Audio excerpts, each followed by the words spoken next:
Tonight on News 5 Live, the University of Belize is grieving the loss of two biology students who drowned at Guanacaste National Park. One of them, Alex Munoz, was the 2021 Speaker of the Children's Parliament. Commissioner of Police Chester Williams confirms that Raheem Usher's murder wasn't a cartel hit. Could a Jewish fugitive be hiding in Belize with 13 abducted children? And the PUP's Plan Belize 2.0 launch out west was met with much excitement. These stories and more are coming up at the top of the hour.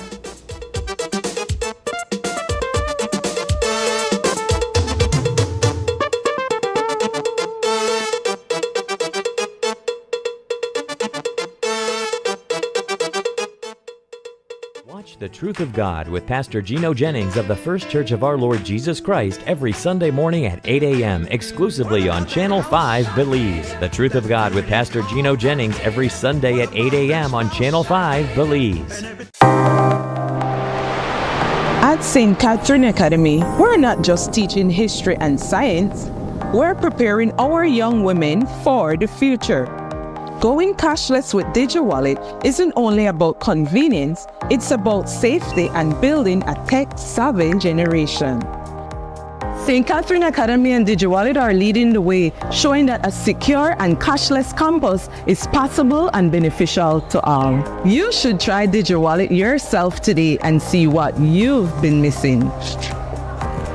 Let us help you to empower your school with DigiWallet. Streamline payments, elevate efficiency.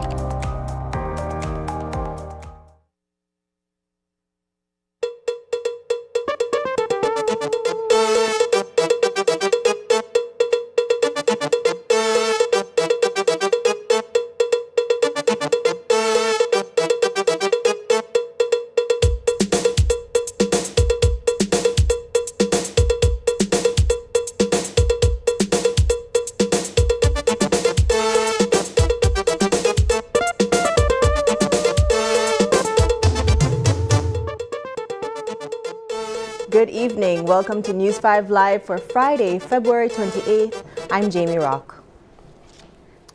Tonight, the University of Belize community is in mourning after a tragic drowning incident claimed the lives of two students on Thursday afternoon. The victims, 22-year-old Henry Osario and 19-year-old Alexander Munoz, were both undergraduate biology majors. They were socializing with their friends at the riverside in Guanacaste Park when their friends noticed that the pair hadn't resurfaced from the water for over 20 minutes. This prompted them to alert the authorities. News 5's Brittany Gordon has the full report. Today, the University of Belize's flag flies at half-mast as students and faculty mourn the loss of Henry Osario and Alexander Munoz.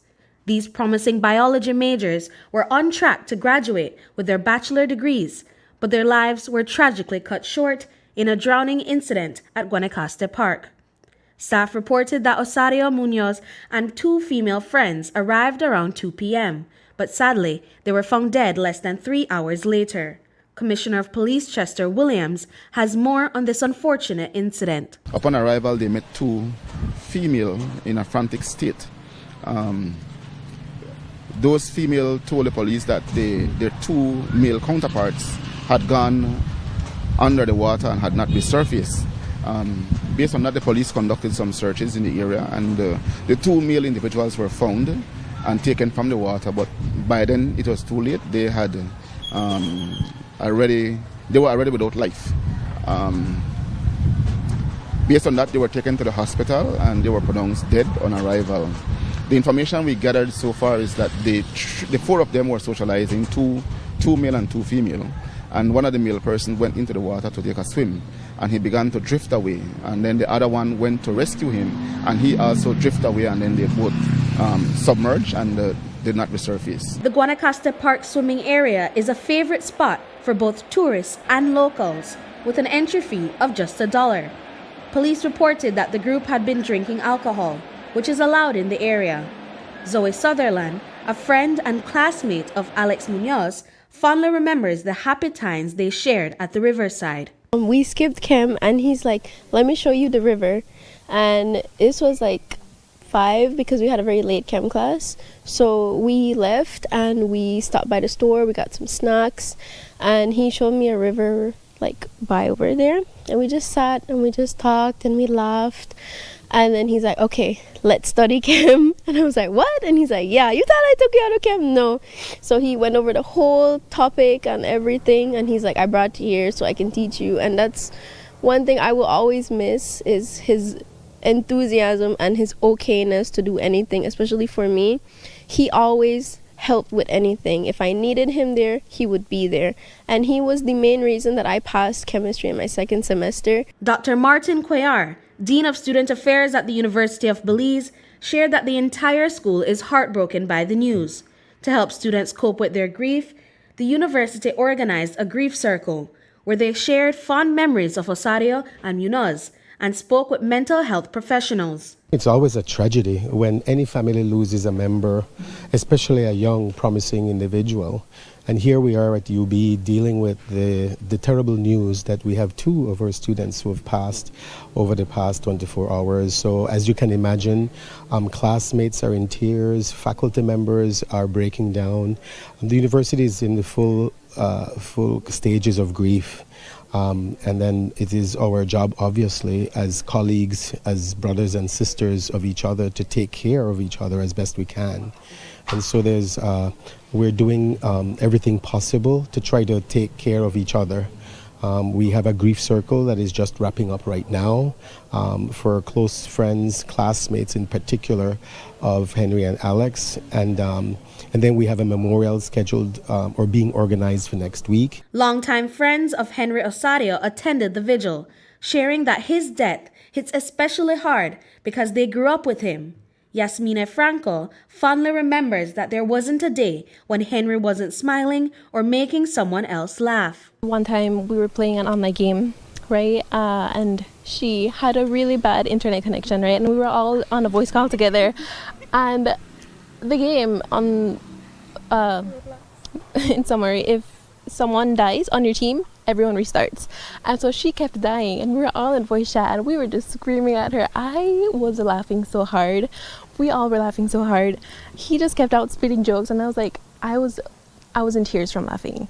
And now we're in tears from mourning. So that hits different because on that game, we can create profiles. And now, like, I saw his profile online last night. I'm like, how was he online last night? So I thought that felt eerie. To have lost a friend that was, it's eerie. Several classmates shared that both Osorio and Munoz were exceptionally bright and often competed for the top grades in their classes. In 2021, Alex Munoz, originally from Guinea Grass in Orange Walk, served as the Speaker of the House at the Children's Parliament. Hector Maldonado, who was supposed to meet with them for a project that very night, admired their academic drive and dedication. I really loved their interactions in class. They were like very interactive with the lecturers. They knew what they were talking about. They were just book smart, we could say. And I just felt that I had the pressure of getting to their level where they are because they really knew a lot. So yeah, they were very interactive and involved in class. The school is also extending individual counseling to those grieving and will continue to host intimate events in memory of Henry and Alex. Brittany Gordon for News 5.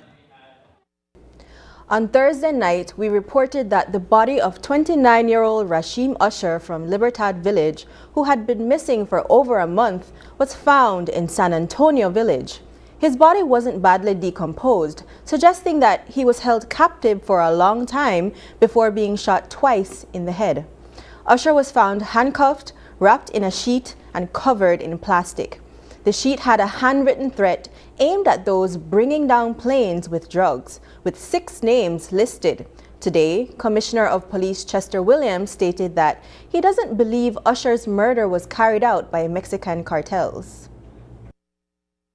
From my experience and observation, I know that there has been much talk in the media and in the public that this is a cartel hit or a cartel type killing, but I can say, and I hope that I am right. That this is nothing done by no cartel, but rather done by locals trying to make it look like cartel. That incident bears no signature of the cartel. One, we need to look at where the body was found. It is not an area prone to cartel operations. Two, cartels will not handcuff you front way.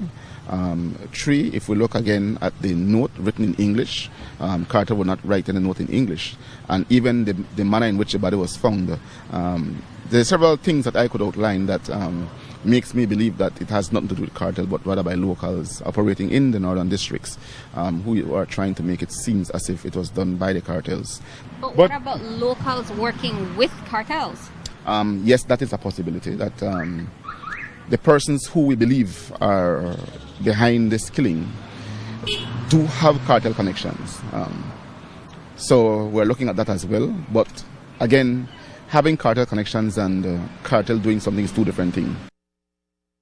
Interestingly, Raheem's brother, Curtis Usher, was also shot and killed in July 2023 at his home in Libertad. Regarding the 6 names listed in the threat, Commissioner of Police Chester Williams mentioned that only 2 are police officers. So, how will he handle the threat?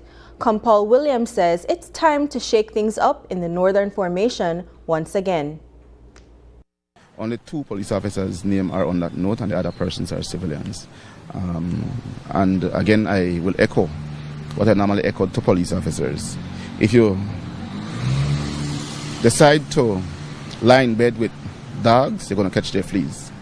I say that to say, if you get yourself entangled with cartels, then you must suffer the consequences of it. You would know that recently we did a whole shuffle of the northern districts because we were getting information of some police officers being entangled in cartel issues. And we moved a lot of people from there. It looked like that time is coming again, that we will have to look at reshuffling.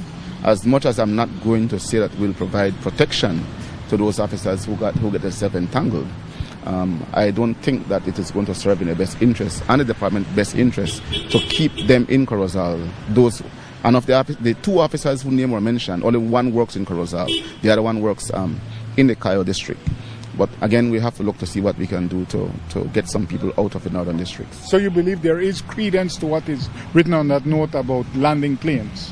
I am not going to hide nothing. The public is fully aware that we do have police officers. I have said it on numerous occasions. We have members of security forces who are in cahoots with these plane landers in landing planes. So, while many aspects of Raheem Usher's murder remain unclear, Commissioner of Police Chester Williams is confident that the department's efforts in northern Belize are paying off. Here's how he puts it. What we were getting before was cartel coming over into Belize and conducting operations, and people from Belize working so openly with the cartels. That has disappeared. And again, no matter what we do, even the countries with the most sophisticated equipment to fight crime do have crimes still occurring. So I'm not disappointed to see that first, the length of time that we have been in operation in the area, we have only had about 2 of these incidents. So I think from a reasonable standpoint, one can say that we have done well, and the monies being spent by the state is well spent to ensure the security and safety of our people in the northern districts. You mentioned suspects. Are you closing in on them? We do have some people of interest that we're looking at. Earlier this week, Belizean authorities deported 3 men back to Guatemala, believed to be members of the extremist Jewish sect Lev Tahor, which is based in Guatemala. Authorities confirmed that the 2 men are wanted for multiple child abductions in Guatemala. Tonight, it's been suspected that a 4th individual may still be in Belize with 13 missing Guatemalan children. Belizean authorities are on high alert, and the identities of the missing children and the suspect have been released. The police are now asking for the public's help. I had just shared with the media the pictures of those children and the person of interest who it is believed that those children may be with. Certainly we do have reasonable cause to believe that they were in Belize or may still be in Belize. And so we are on high alert. We have notified our commanders across the country to be on the lookout for them. Again, we appeal to the public once to see the photographs of those children. If you would encounter them anywhere or someone that looks like them, please let us know and let us respond the way we should, with a view to see how we can capture those children and return them to their rightful homes. If he's in Belize, is it that he's being harbored by locals, or does police know if they have an arm of the sect here in Belize? I don't think they have an operation in Belize. So if they are here, they have to be harbored by locals. Coming up, did poisoned tequila lead to the death of 3 American women?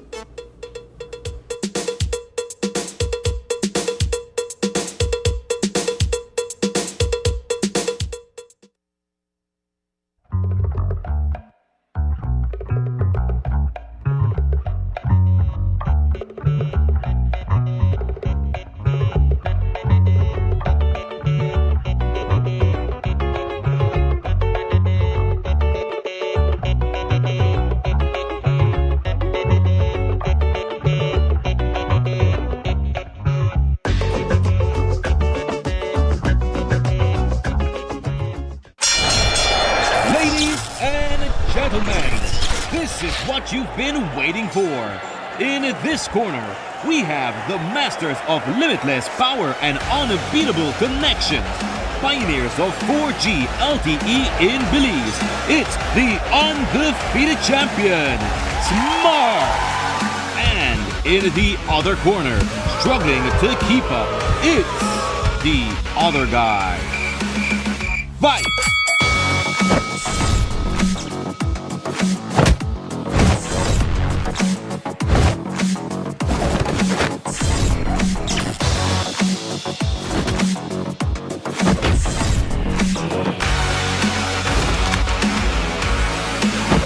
Getting blow after blow from a plan with the other guys? It's time to tap out and join the winning postpaid plan provider. Smart's postpaid plans are a total knockout to the competition, and they have once again powered up their postpaid plans.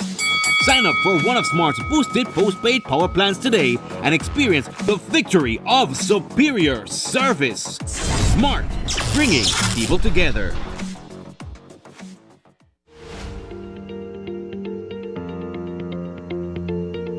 Trade is the engine of economic growth and development.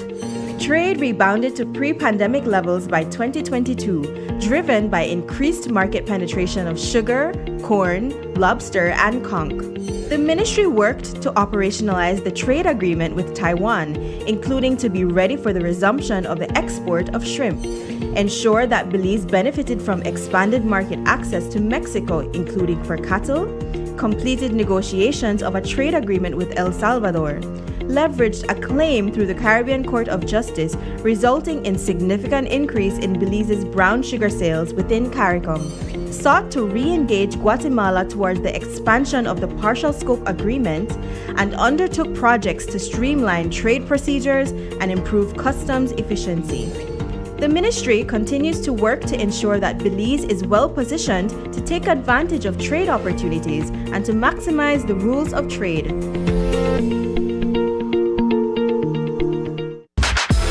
Belize.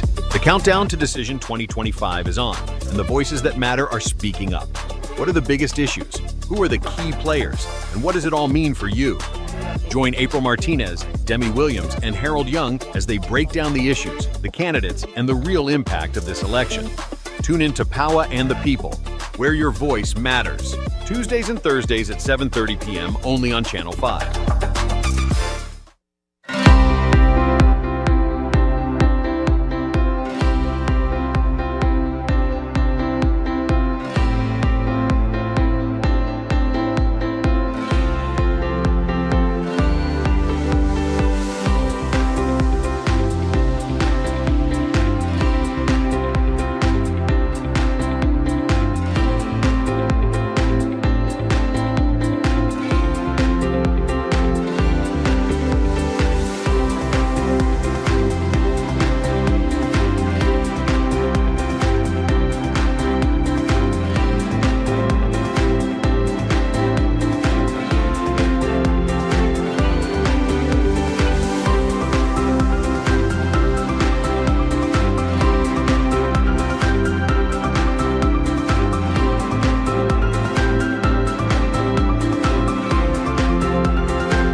Today, we visited residents in the Fort George and Pickstock electoral divisions to hear their thoughts on the automatic wins of their People's United Party candidates.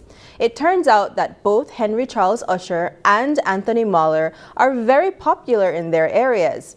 Everywhere we went and every home we visited, people were happy about the victory, even if it means there won't be any election day votes for them.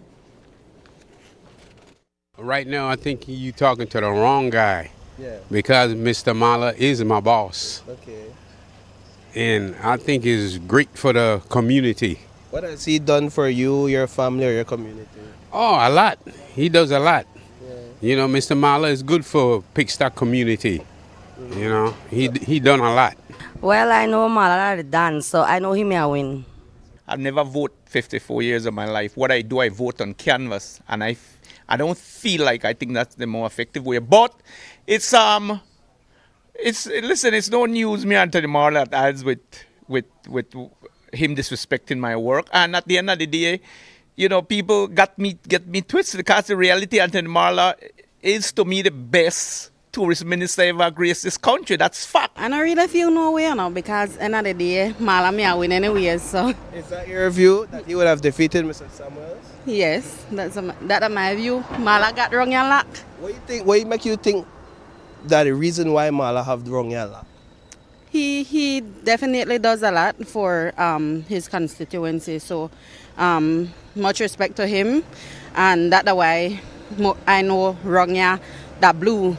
Yes, we know we not get to a chance to go, which is a lot away than we want to go, but we still love it that we with it like this, because regardless of what, the man may take beat like a drum, because last time he get beat 3-1, he may get 5-1 this time. Beat it, beat bap. Henry Charles Usher all the way. He has done a lot with education-wise, health-wise, you know, where the kids they are concerned. And everything. The man that really was a man where they help the community. You know, like everything else, the people might want to say where they go on, but hey, we where they say I know. Because me live here, me born here, me grow here, so me say. Well, I don't have to go there, the sun will stand up. Number one. While those residents won't get to vote, one attorney is pushing for prisoners on pre-trial detention to have their voting rights. Attorney Michelle Trapp has written to the Elections and Boundaries Commission and the Attorney General asking that prisoners on pre-trial detention for less than 12 months be given this opportunity. The Belize Police Department is responsible for keeping peace at polling stations across the country. Commissioner of Police Chester Williams says that if prisoners are allowed to vote, police officers will be available to ensure order. However, he doesn't support the cause. My honest opinion, I don't believe in it. My honest opinion. Sir, that's just me. But if the powers that be decide that that is going to be the case, then we will fall in line and do what needs to be done to ensure that we provide these policing services to people in police.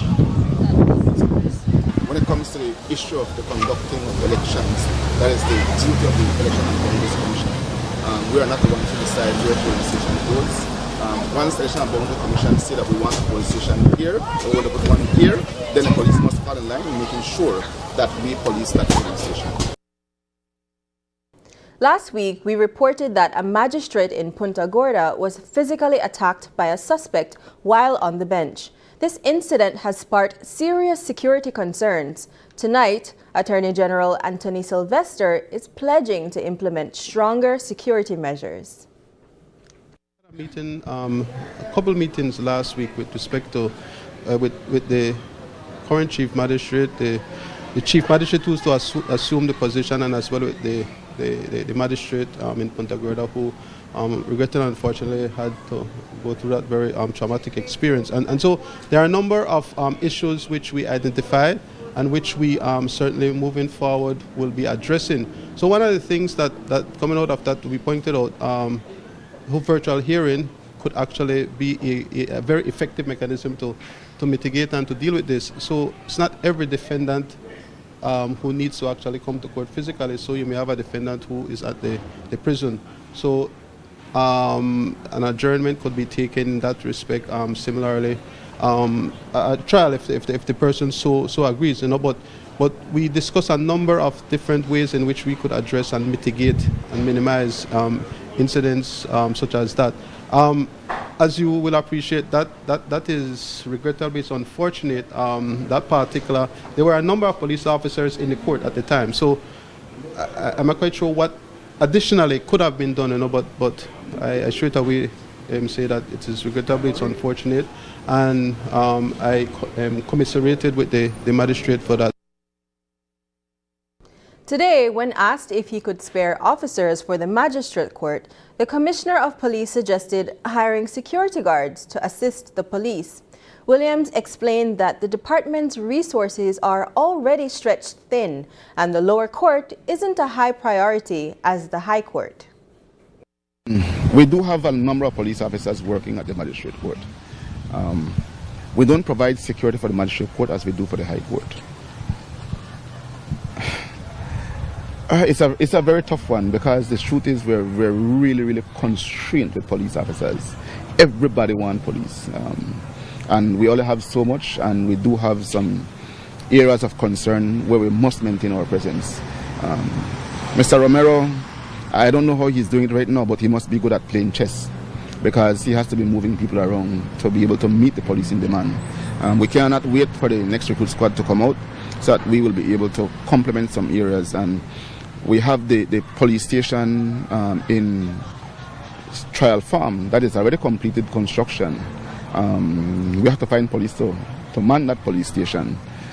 And then we do have, again, increase of numbers in Bella Vista, increase of numbers in Tea Kettle. We're putting a police station in Tea Kettle village. It's a lot. And so I can't really promise, but I would advise that perhaps they can hire security to assist the police in that area. On Wednesday, we reported about a car that caught fire on Vernon Street after a tense gang mediation session. The car's owner, Doris Grant, claimed she received threats about her common-law husband during the session. Commissioner of Police Chester Williams, who was present at the mediation, stated that the meetings are confidential, so he can't disclose details. He admitted that calming the rising tensions between rival factions has been quite challenging. You would know that as a part of confidentiality, I will not be able to disclose what was discussed in mediation. To do so would be unethical on my part. The discourse in mediations are confidential. If it is that the parties to the mediation want to divulge to you what took place in there, that's on them. But for me as the facilitator to come out and say what took place would not be right.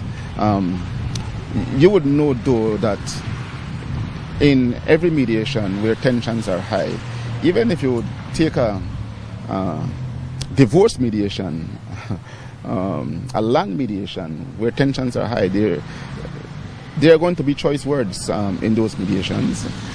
People will say things that are not to be said, and it's a matter for the mediator to apply his skills or her skills in diffusing the tensions that exist. And I think that we were able to diffuse tension and regroup, and at the end the mediation went well. But yes, the next vehicle burn up with that. Let me get to that. Yes, as you rightly said, the tensions are extremely high in the city, and I would want to think that you would agree that despite the tensions being high, our efforts is paying off so far. It's not easy. But is the torching of the vehicle the day after mediation, is that not an escalation or a message being sent? I cannot say because at this time we're not certain who torched the vehicle. The investigation into the mysterious deaths of 3 American women at a hotel in San Pedro is ongoing. The women, identified as 23-year-old Qatar Nakad, 24-year-old Iman Mallah, and 26-year-old Wafay El Arar, were found dead in their room at Royal Kahal Beach Resort. An autopsy confirmed that they died from acute pulmonary edema, but a toxicology report is still pending. Today, Commissioner of Police Chester Williams revealed that surveillance footage showed the women taking a bottle of tequila back to their room. Investigators are now trying to determine if tequila played a role in their deaths. I had said in an interview I gave to the international press was that they consumed non-alcoholic beverage while they were in that area. They purchased a bottle of tequila, which they took with them to the room. We have no bit of footage showing them consuming that tequila. If they consume it in their room, we'll not be able to see that because inside the room do not have cameras. No. It may be somebody that look like top shelf themselves, Jose Cuervo or whatever, but really it's just a cheap knockoff that's poisonous. I have done some research on tequila following that discovery. I'm not a person who consumes alcohol, not even champagne, not even wine. I don't drink. So I did my research on tequila, and yes, my research did reveal that tequila, even the not so fake one, can have deadly consequences at some point in time if it is abused. But again, the National Forensic Services are on top of this, and every piece of evidence gathered from the scene, including the tequilas, are going to be tested to see what they contained. I also had the opportunity yesterday to have a conference call with all the family members of the three young ladies, and I gave them an update in terms of what we have done and what we will be doing moving forward in respect to the investigation. After the break, PUP launches Plan Belize 2.0 in San Ignacio Town. But first, here's the latest weather update from the Belize Met Service.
In 2022, we built on the foundation of Plan Belize, pushing forward with transformative changes for a safer, stronger Belize.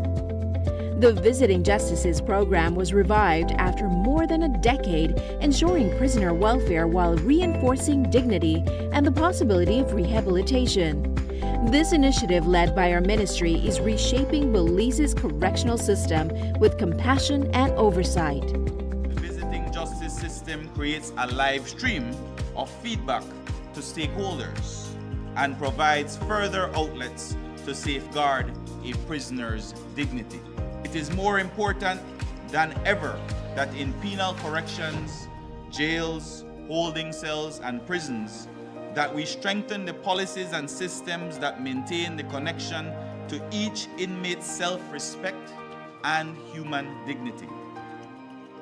The visiting justice system guarantees institutionalized recognition, acknowledgement, and respect. In prison, if time is the only currency, then respect is the only bank.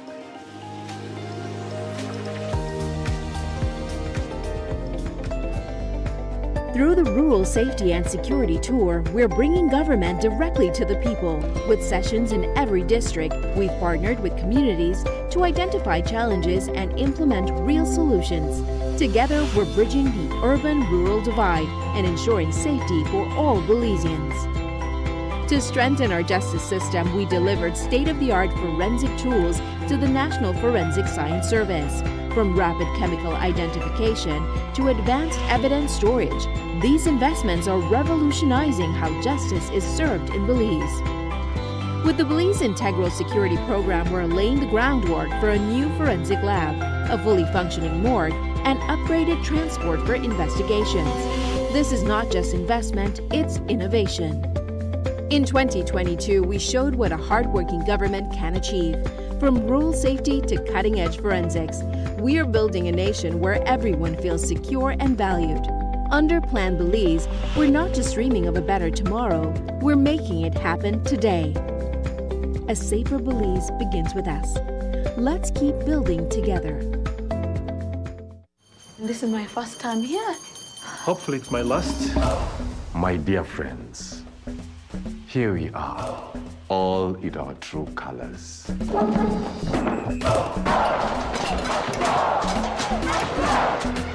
Your transfer papers, your key to the Mvule Kingdom. Hi, I'm Lisa.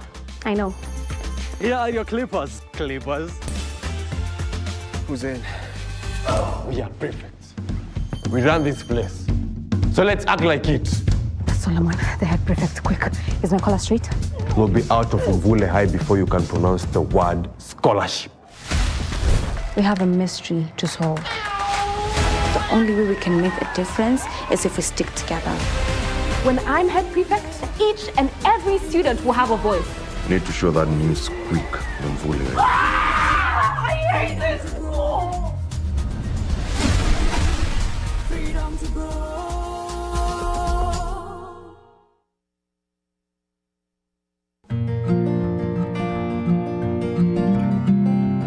Walking with my dog Luna at night feels safe because the streetlights are bright. Thanks to BL's LED streetlight project, our communities look much brighter. If you have an old fixture in your neighborhood, report it today using the BL 24/7 app. With just a few clicks, you too can help make our communities safer, brighter, and more energy efficient.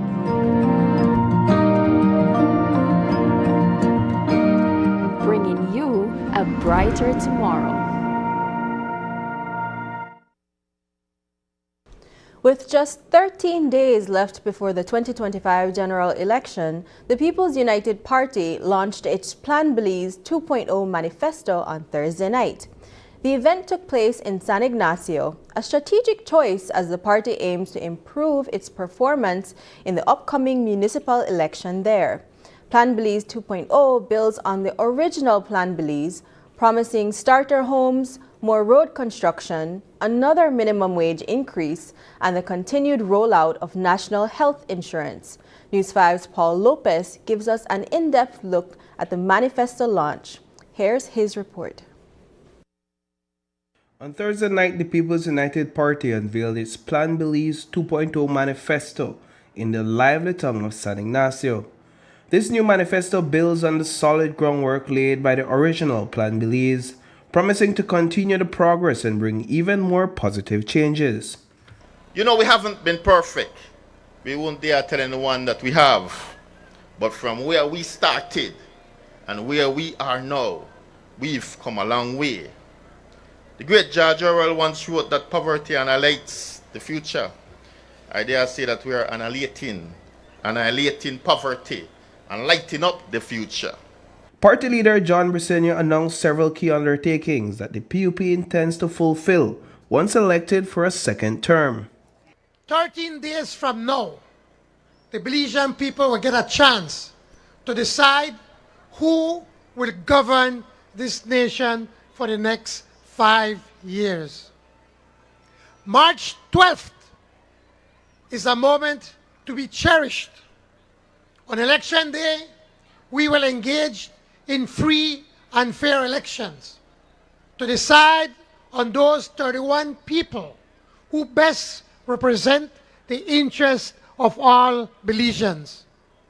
I say to you now, the most qualified, the most tested, and the best 31 people you can find for this job are right here on this stage.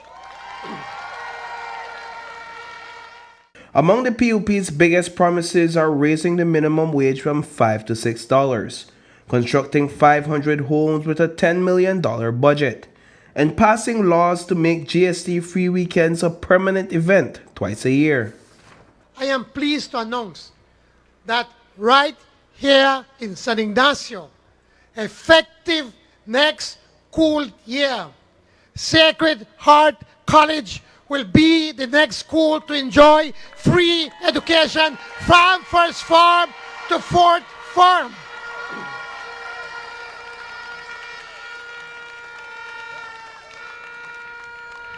We all remember what it was like in 2019 and 2020. But look at where we are now. Just 4 years later, we have turned things around. We have steadied the ship of state. There's no weeping or grieving because we're not just back on track, but right on track, ladies and gentlemen. Briceño also revealed the completion of the National Health Insurance rollout under Plan Belize 2.0, huge investments in solar energy, and an impressive $800 million public-private investment in the Port of Belize Limited. We will transform the Port of Belize that we, the Belizeans, now own. Under Plan Belize 2.0, we will build hospitals in San Pedro, Belmopan, and Punta Gorda.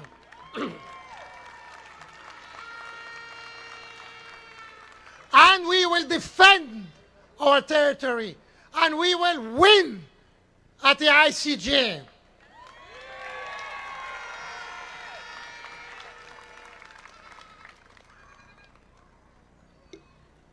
Yes, we will raise the minimum wage again so that we can continue the fight against poverty while helping to lower the cost of living.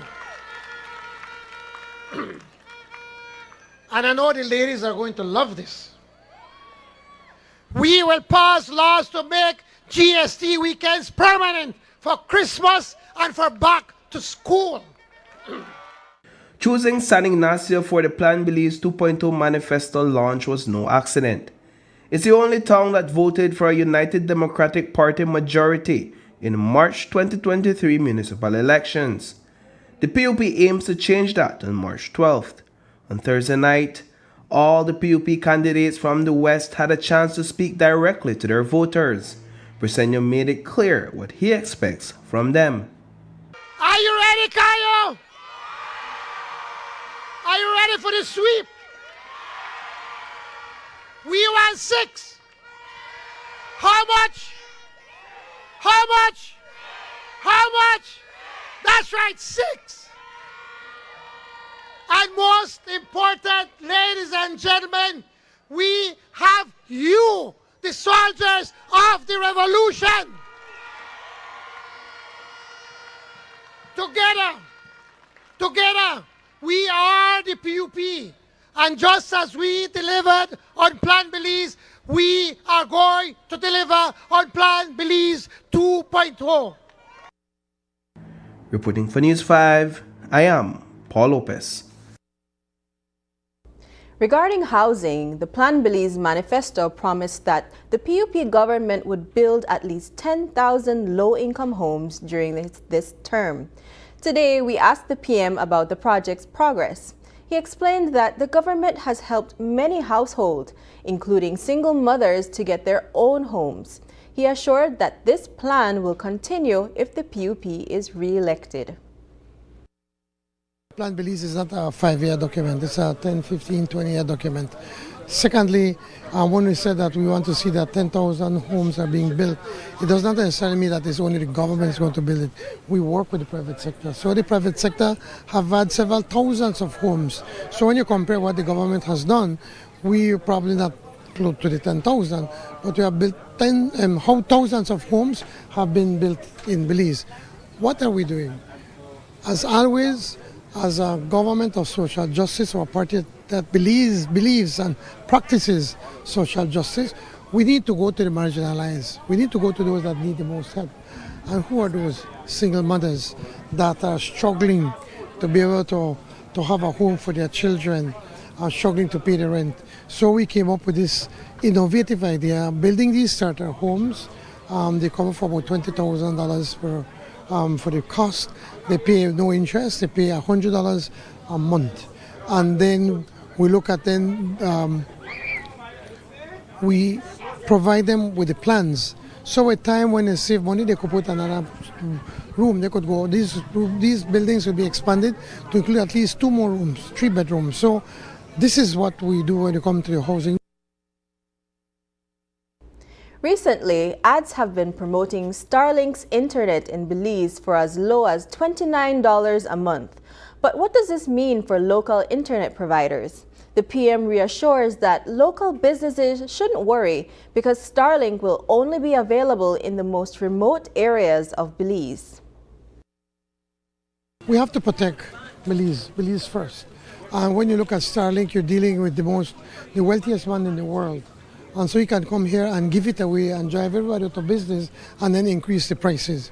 What the PUC has done, I've been informed, that they have agreed that Starlink could operate, but only operate in areas where there is no access.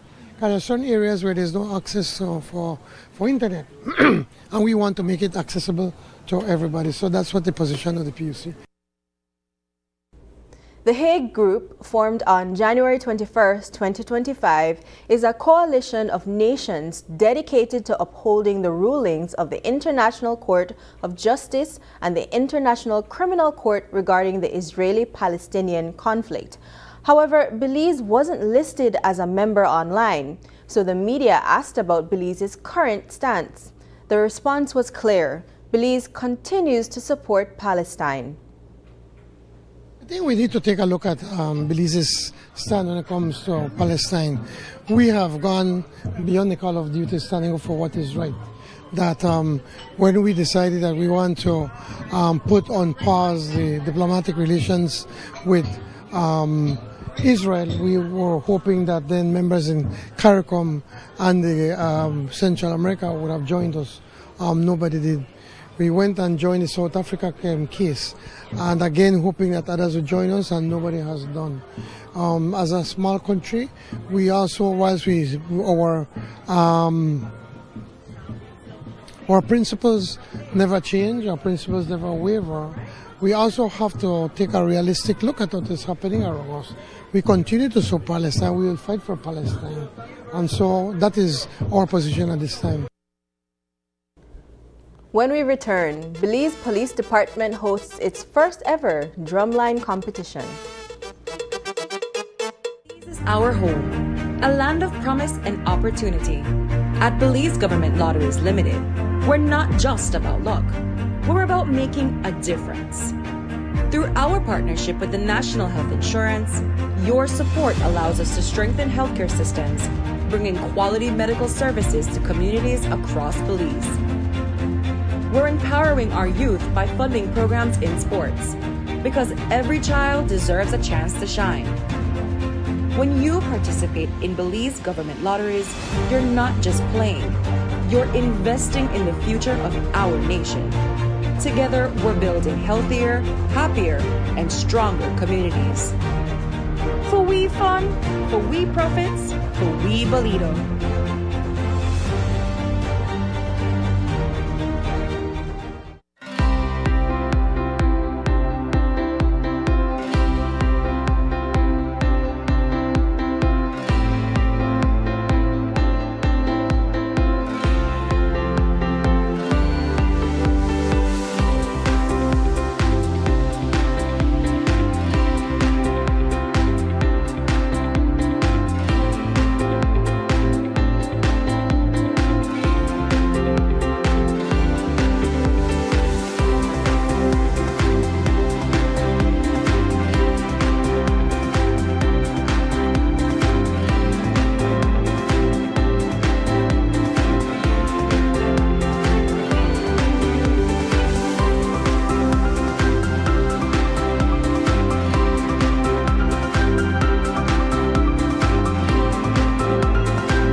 Saturday, just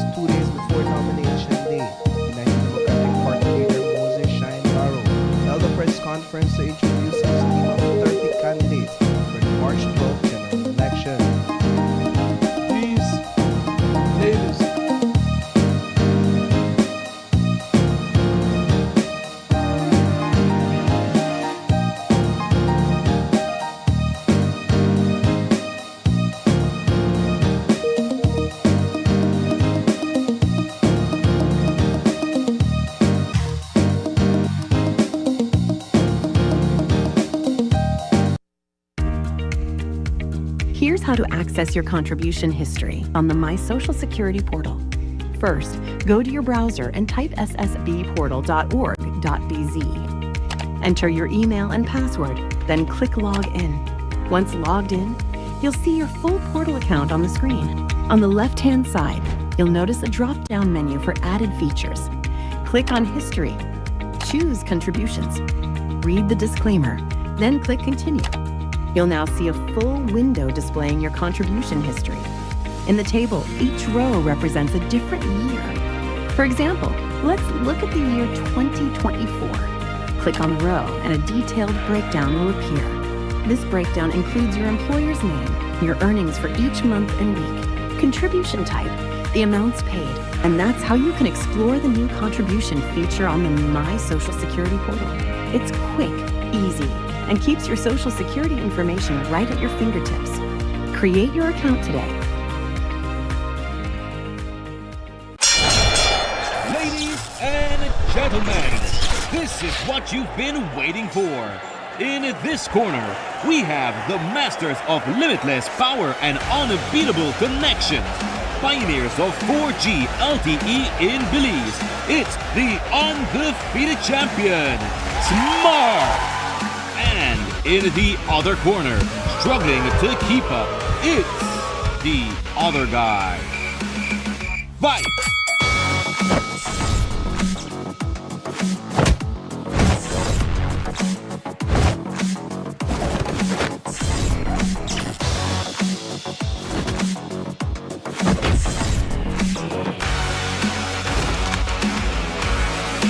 Tired of getting blow after blow from a plan with the other guys?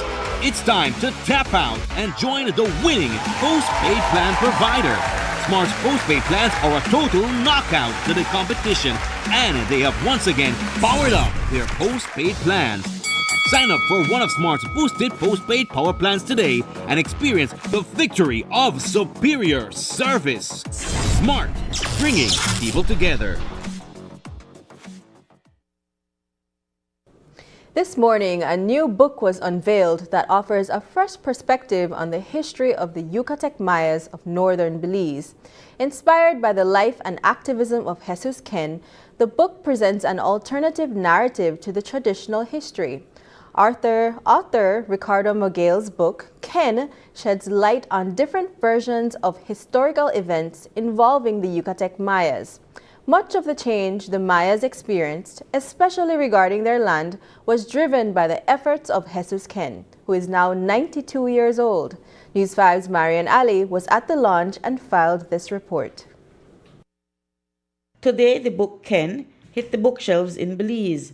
This publication documents the history of the Yucatech Mayas of northern Belize through the eyes of Jesus Ken, a 92-year-old revolutionary who fought for Maya rights in the 50s, 60s, and 70s.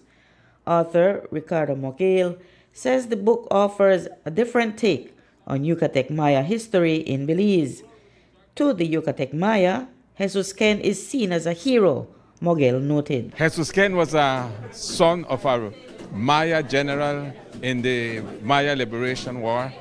His father died in battle, they emigrated to Belize because they were afraid of consequences that they would go after him because of the power struggle that always emerges when a leader is surging.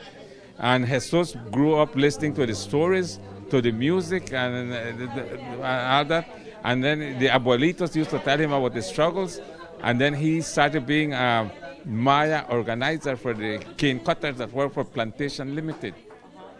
And he became a politician in 1961, got elected to the Legislative Assembly, and made a lot of changes to benefit the Maya. Maya researcher Hugo Carrillo shares untold stories about the hardships his ancestors faced, stories that history books have overlooked. If we want to know the present, we must understand the past. This will break the barriers and the learning attitudes of the people. Therefore, the Maya social war exploded in 1847 in southern Mexico, Yucatan. Because of that war, the people were taxed, the women were raped, the young men, they had to work long hours for little or nothing, the children were separated. Jesus Ken championed the cause for Mayas to own the land they farmed sugarcane on, instead of being subservient to colonial settlers. His efforts put significant pressure on Belize's Premier George Price, according to Prime Minister John Briceño. He put a tremendous amount of pressure on George Price to be able to ensure that then George Price can go to Tetala and say, well, it is time for us to be able to take these lands and pass it on to our Belizean cane farmers in the north. But George Price was also quite a revolutionary, but also he was thinking long term, that we could not just seize these lands. Because if you seize it, then pretty much then nobody would want to come to Belize. He knew we have to continue to attract investments in Belize. So what he did, he negotiated a purchase price at a very low price, and so that it could be affordable to farmers. Jesus Ken was a dedicated PUP activist known for his fiery personality, which some believe led to his estrangement from the mainstream PUP. However, Briceño, who compared Ken to the Mexican revolutionary Emiliano Zapata, insists that Ken remained a loyal PUP supporter. The lifelong struggles and victories Jesus Ken experienced in his fight for Yucatech Maya rights are deeply personal for his daughter, Dr. Nympha Ken. When we were growing up, as children, that was the time he was in the big struggle and leading the cane farmers, in trying to acquire the land for the cane farmers at the time. So he was like a warrior fighting all the time, and then, well, we were just there listening, at all what they were saying, and apparently we like the, all the slogans, Patria o muerte venceremos. Which means? Patria o muerte. That will be, Patria is the nation, right?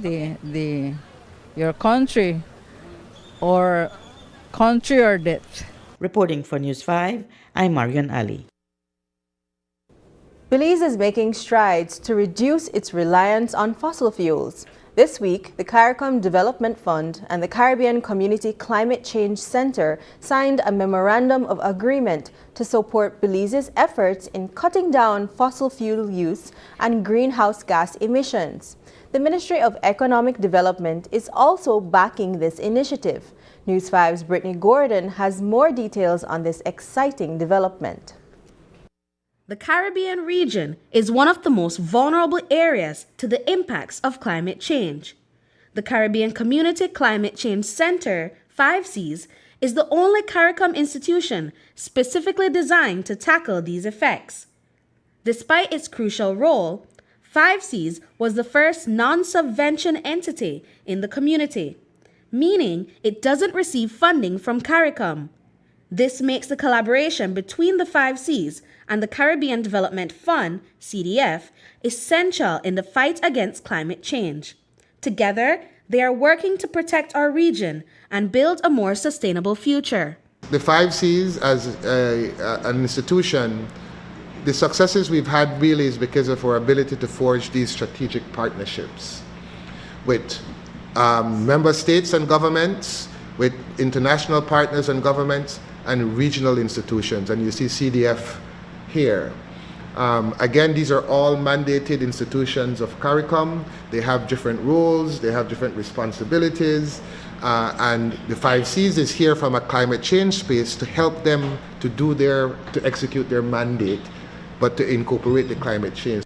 This week, the 5Cs, the Caribbean Development Fund, and Belize's Ministry of Economic Development teamed up to sign a memorandum of agreement. This partnership aims to boost the Credit Risk Abatement Facility project, which is all about strengthening and securing small and medium-sized businesses in the renewable energy and climate sectors. Rodinal Sumer, the CEO of the Caribbean Development Fund, shared some fascinating insights into how this agreement came to be. CDF has had this MOU with 5Cs for quite a while now, There was a very short intervention that we did together, which actually resulted in us being able to present a very rigorous proposal to the board of directors for the co-financing of the project in Barbados. And that, to us, for us, was a good example of what we could have achieved together, working as regional institutions. And of course, you were aware of our launch of the CRAF and the promise that it held for assisting with the energy transition in the region, particularly in the private sector. And so you obviously saw the importance of supporting us in trying to roll out this facility throughout the region, which is what our signing today will allow us to do. The CRAF project is all about cutting down on our dependence on fossil fuels, slashing greenhouse gas emissions, and boosting the country's climate resilience. The Caribbean Development Fund, CDF, is on a mission to tackle social and economic inequalities and foster unity and growth across CARICOM, especially in the sectors that need it the most. And what this means in a practical sense is that we have to treat with development challenges in the region that are multidimensional and cross-cutting, linked to the smallness of our economies, the openness and the low levels of diversification. And we have to do this with severe resource constraints. And these resources have to be assigned to dealing with competing development priorities, and in particular, climate change related in the food, water, and energy sectors. Sumer and Young highlight that this collaboration is a shining example for other regional organizations. It shows how partnerships can effectively bring people together and build stronger social and economic bonds. We have over 100 million of projects in Barbados that we are managing from the Green Climate Fund, all in the water sector. And I'm very pleased to say that CDF had a role to play in this project, because the 5Cs would have worked with the CDF to essentially broker an agreement between the government of Barbados and CDF to provide 12 million in loan that serve as a co-finance for this project to do 9 kilometers of pipeline. We've already worked together to mobilize climate finance for our countries. And currently our portfolio is actually $160 million is what we are currently managing on behalf of our member states in 12 countries. Brittany Gordon for News 5. The Belize Police Department is hosting its first ever drumline competition at Berger Field in Belize City. 8 secondary and primary schools are battling it out for the first, second, and third place prizes, along with bragging rights. The event is led by the Community Policing Unit under ACP Howell Gillett. Gillett mentioned that this is just the beginning, and with support from the business community, the event will expand to other districts. It's a crime prevention tool to bring young people from across the different zones within the city to show them that you can compete against each other in a healthy way. And that's one of the things we intend to achieve. Another that we are trying to achieve is to bring parents, teachers, and the community at large together in an environment like this, where in a non-enforcement way. There are many police officers out here, they're not enforcing the law. We're here to help our young people, to show them there's a better way, or there's an alternative to crime. We don't want gang members, we don't want criminals, especially in our young people. So we are trying to stop it from an early age, and that's why we're doing this for all these schools. Up next, Sabrina Daly shares the inspirational journey of Alda Ramos.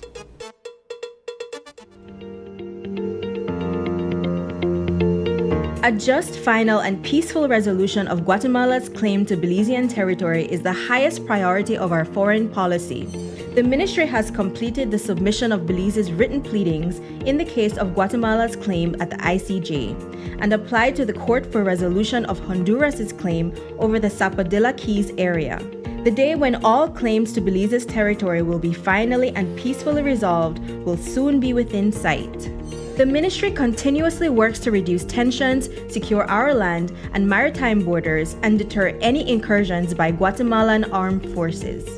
In the spirit of good neighborly cooperation, we have implemented cooperation agreements through the Belize-Guatemala Joint Commission, begun discussions on expanding the bilateral trade agreement, started exporting livestock, and undertaken a trade mission of Belizean business people. High-level engagements were intensified.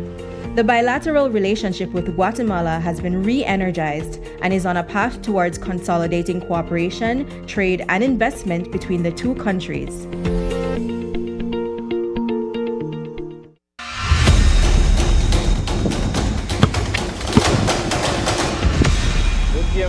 Come back tomorrow, make us school up again. Still a 3 pointer away, Ali Calf, right?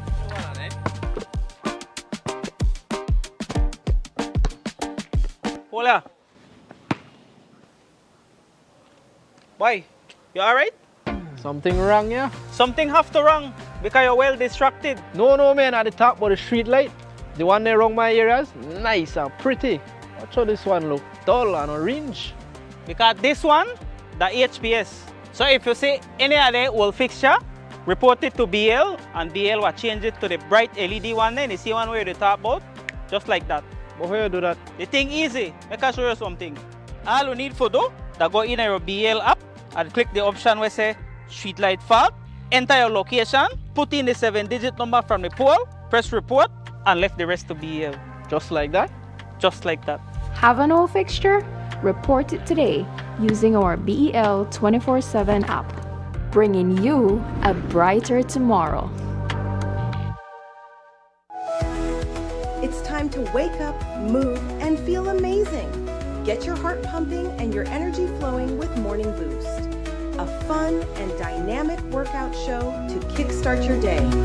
Whether you're a beginner or a fitness pro, we've got the moves to keep you motivated. So grab your mat, set your alarm, and let's get moving. Morning Boost, weekdays at 6 a.m., only on Channel 5. February is all about Honda. Get special pricing and discounts on all Honda products. Enjoy up to 25% off select Honda products and 20% off Honda parts. Don't forget your B-Bucks whenever you make your purchase. Love your Honda. It's all about deals and discounts on Honda products throughout the month of February. Only at Benquip Equipment Parts Service.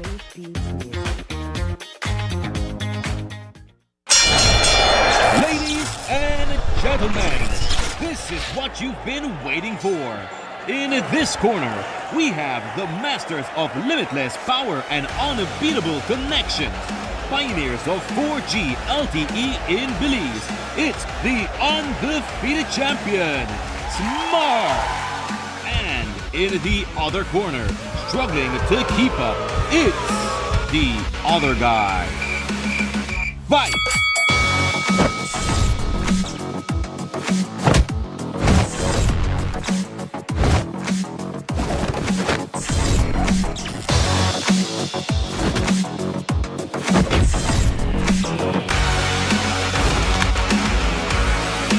Tired of getting blow after blow from a plan with the other guys?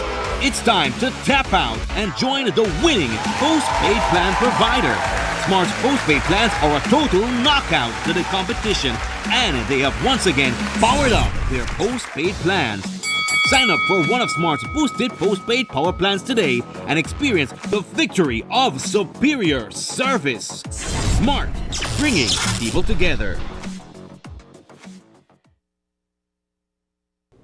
In this week's Look on the Bright Side, we take a nostalgic trip to celebrate the incredible journey of Alda Ramos, a woman of unwavering resilience and determination.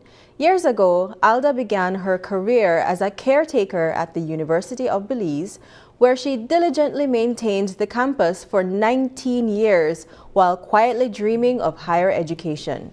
Starting with a broom, she eventually earned a bachelor's degree, proving that perseverance truly knows no bounds. Here's more from Sabrina Daly.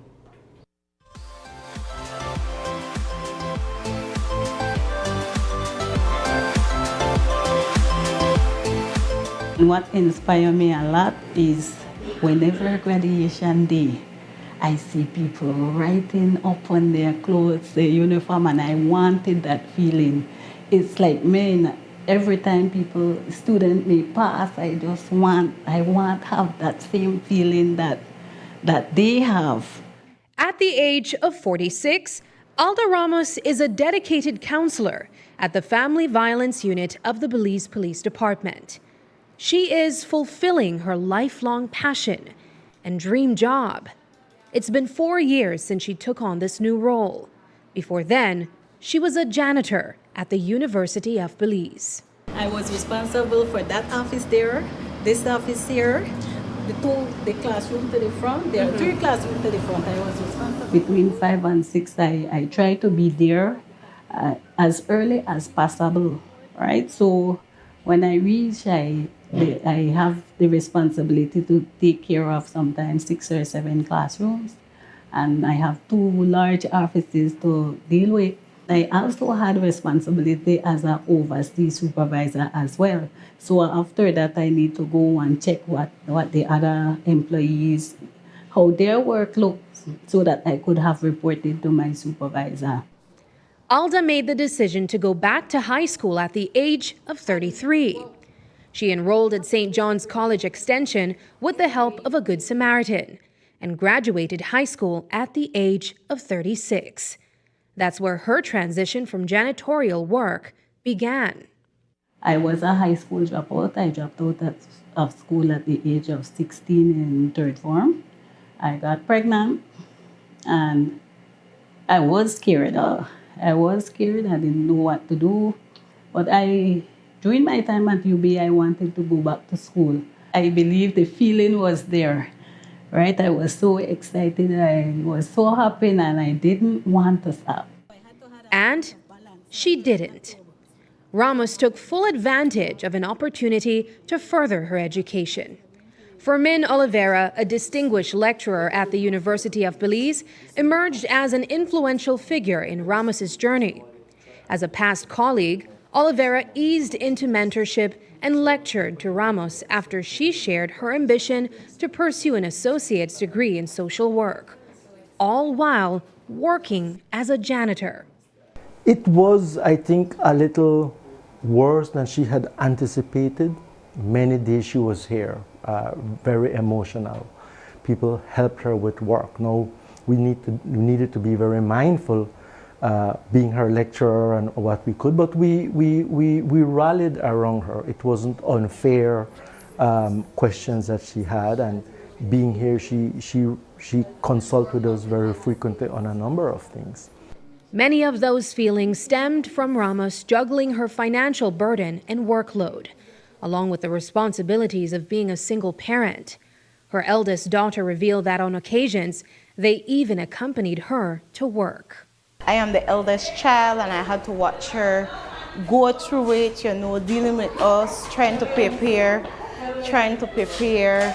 meals on an everyday basis, reaching to work on time, so it was really difficult, and some of the days we had to actually be there at work with her. She just became my motivator. She immediately, to watch her do it independently, alone, and I had to actually be there and step in places that she couldn't be, and when she wasn't there, so like I was her next biggest, supporter. Many times I wanted to give up and say, man, I want this, but how would I reach it? How will I be able to touch it? But the sacrifice paid off, and after 4 years, Alda Ramos completed her associates. I think the associate's degree helped her to believe that this is possible. And she took that step, and all the sacrifices that are around that, financial and otherwise. And of course, she got some time. Kudos to the university and the policy for allowing their staff to upward mobility. However, Ramos wasn't content to simply stop there. After successfully earning her first degree, Alda made the bold decision to maintain her position as janitor, while capitalizing on the staff benefits available to her. She held on to her broom, all the way to her bachelor's. There is something that I wanted to do. I know that I could be placed somewhere and do something, and my dream was to work in the police department as the counselor at the unit. That was my dream from an early start. I think she represents that wonderful human spirit that you can achieve something if you put your mind to it. To tell you how we felt, really pure admiration personally for her, serious respect, and of course the process of social work education is one that changes you. It changes how you think and how you see many things. And I think from her life experience and coming into the profession and being a young, I would say a young professional in the field. I'm happy, you know, but at the same time, who could have thought that she could have done it, you know, coming from cleaning, you know, the classroom to a counselor, right? After graduating with her bachelor's degree in 2019, Ramos finally parted ways with her trusty broomstick and started the job of her dreams. Now, as counselor at the Family Violence Unit of the Belize Police Department, she serves a population of individuals that could use some of the same advice she needed in her youth. I feel pretty good about the work that I am doing, right? I am proud to do so also and try to help my everyone to the best of my ability. I have a motto though, and my motto is, I cannot save 1,000, but if I can save one, I'm okay. I'm good. Looking on the bright side, I'm Sabrina Daly. And that's the news. Tonight's broadcast is available at channel5belize.com, on our Facebook, and on YouTube. I'm Jamie Rock. Thanks for joining us, and from all of us here at News 5, have a happy and safe weekend. Good night.